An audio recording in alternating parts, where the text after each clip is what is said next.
Assalamualaikum warahmatullahi wabarakatuh. Kembali lagi bersama saya di pembelajaran BMI. Oke anak-anak, kali ini kita akan membahas rangkuman tema 7 kelas 3 ya. Oke, sebelum mulai marilah kita membaca doa agar apa yang saya sampaikan bermanfaat. Berdoa mulai.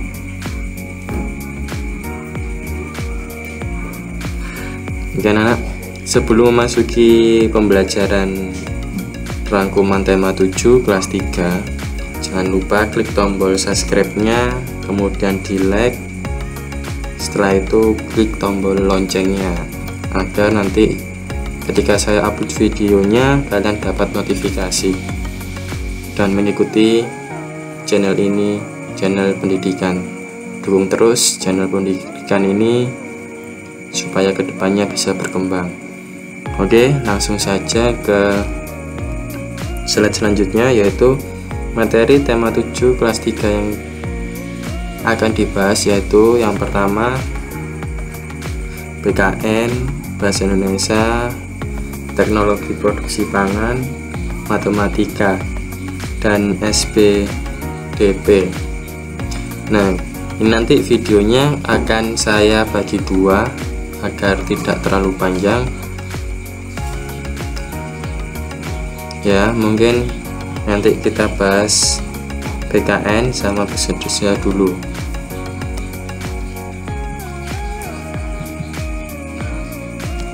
Oke, kita yang pertama adalah belajar pendidikan kewarganegaraan atau PKN. Nah, saling menghargai. Setiap orang memiliki kesukaan atau kebiasaan yang berbeda. Kita harus saling menghargai dan menghormati setiap perbedaan atau keberagaman. Sikap memahami dan menerima perbedaan atau kesukaan seseorang sesuai dengan pengamalan Pancasila, yaitu sila ketiga.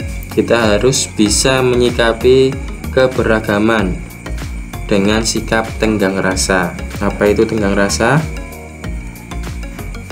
Sebentar. Oh, sudah kerekam. Saya cek, tak kira belum kerekam. Oke, apa itu sikap tenggang rasa? Nah, sifat tenggang rasa. Tenggang rasa artinya kita dapat menghargai perasaan orang lain. Kita juga harus bisa memahami sikap setiap orang.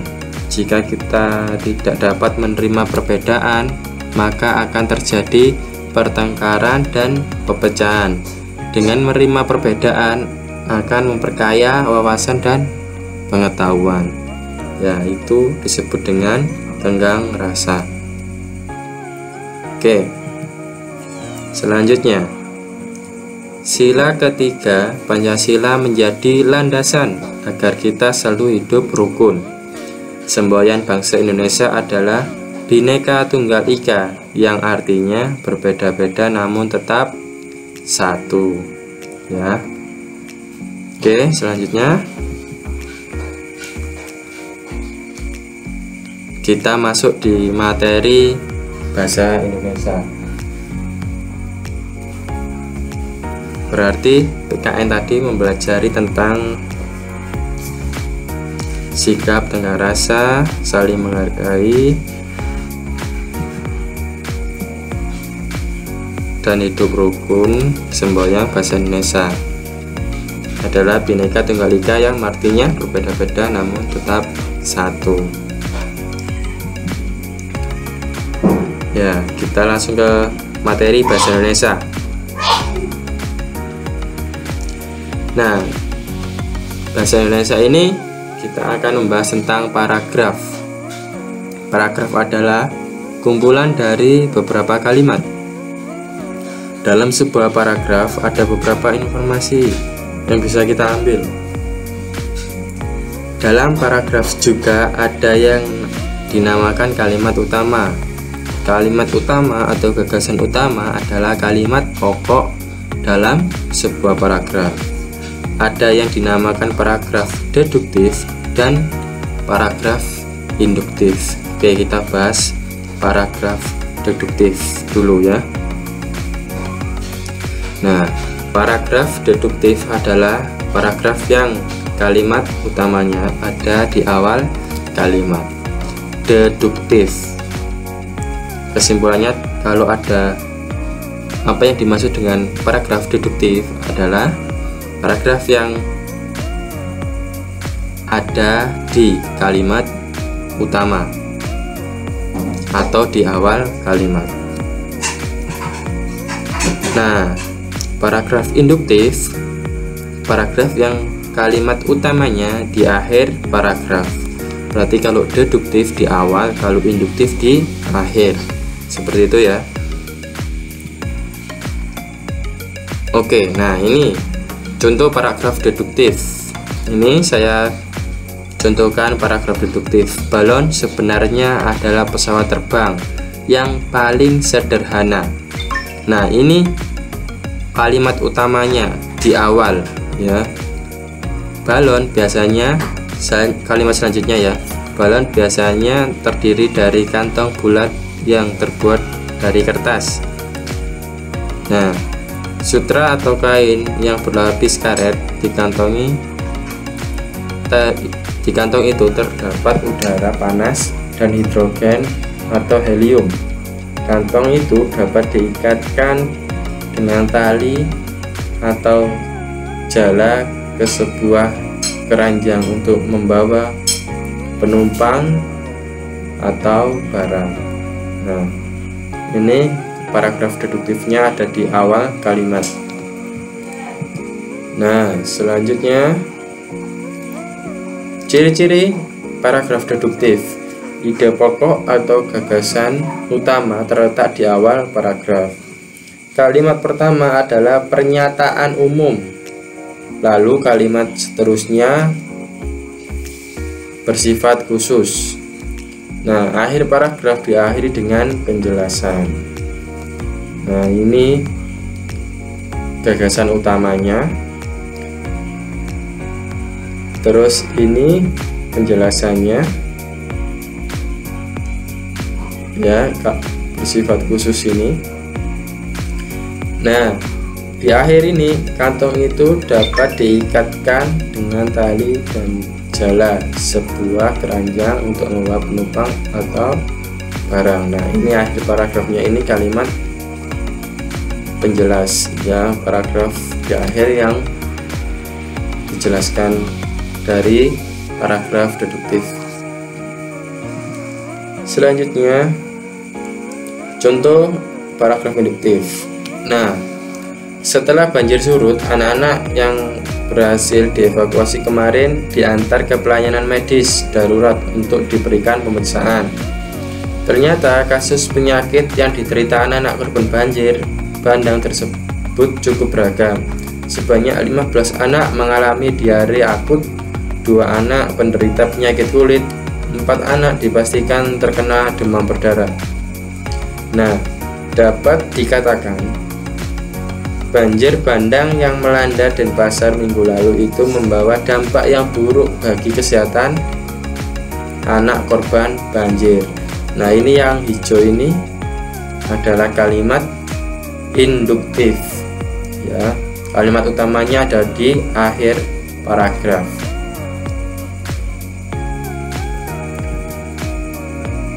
Nah, ciri-ciri induktif diawali dengan penjelasan khusus, digeneralisasikan atau disimpulkan berdasarkan penjelasan khusus di akhir paragraf. Kalimat utama terletak di akhir paragraf atau kesimpulan. Polanya khusus umum. Nah, ini ciri-ciri paragraf induktif. Oke, kita lanjut memasuki materi teknologi produksi pangan. Ini pangan.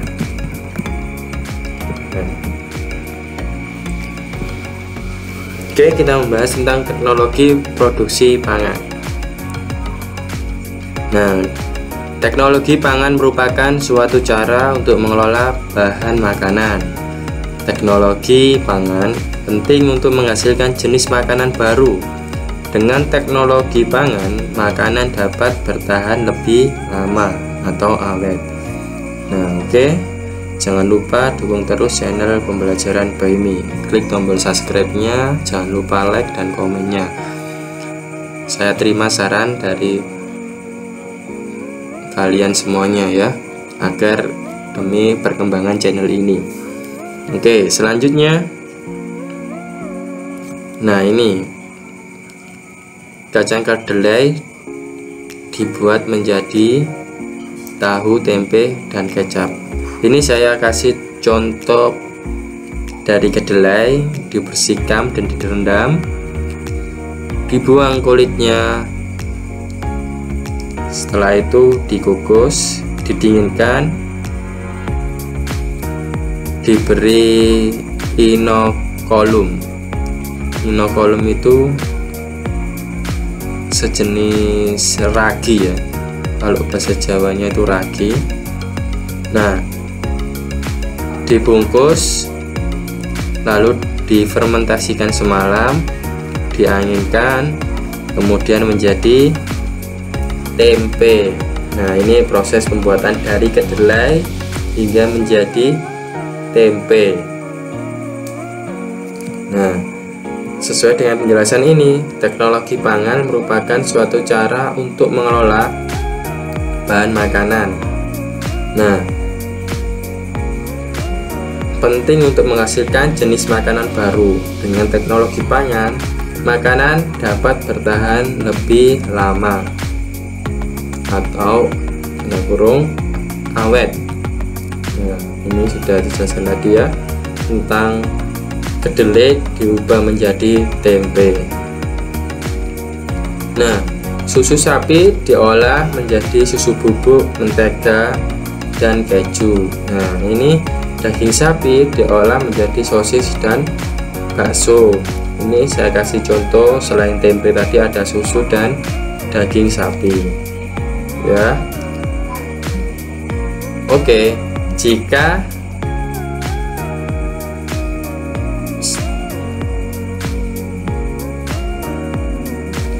ya, tadi membahas tempe, susu, dan daging.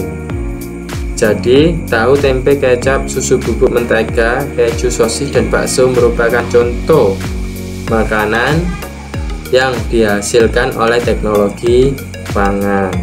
Ini semuanya melalui proses hingga menjadi seperti tahu, tempe, kecap, susu bubuk, mentega, keju, sosis, bakso.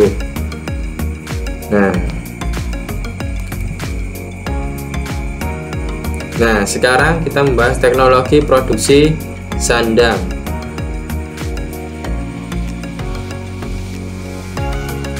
Nah, bahan dasar pakaian.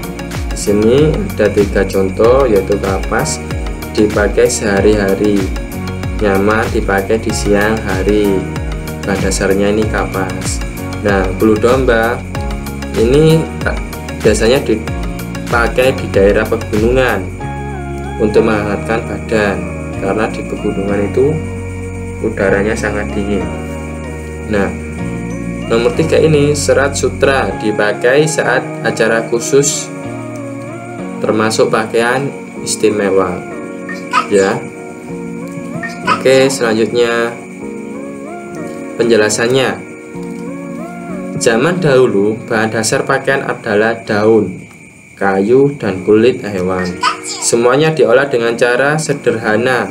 Saat ini, bahan dasar seperti kapas, bulu domba, dan serat sutra sudah diolah dengan cara modern. Bahan dasar diolah menjadi serat, serat dipintal menjadi benang, benang ditenun menjadi kain. Selanjutnya, kain dijahit menjadi pakaian ya, seperti ini.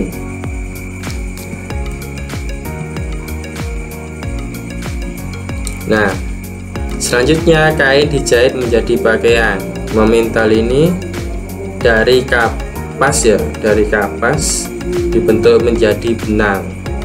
Nah, di sini gambar kedua ini menenun. Nah, sebelum dijahit menenun dulu, setelah itu menjahit yang akan diubah menjadi pakaian. Ini ilustrasi gambarnya. Nah, kita break dulu ya, karena ini ada azan sudah berkumandang. Oke, kita lanjutkan. Kain ada di Indonesia beraneka ragam, seperti kain songket berasal dari Melayu, kain sasirangan berasal dari Banjar, Kalimantan, kain batik dari Jawa, kain tenun dari Nusa Tenggara.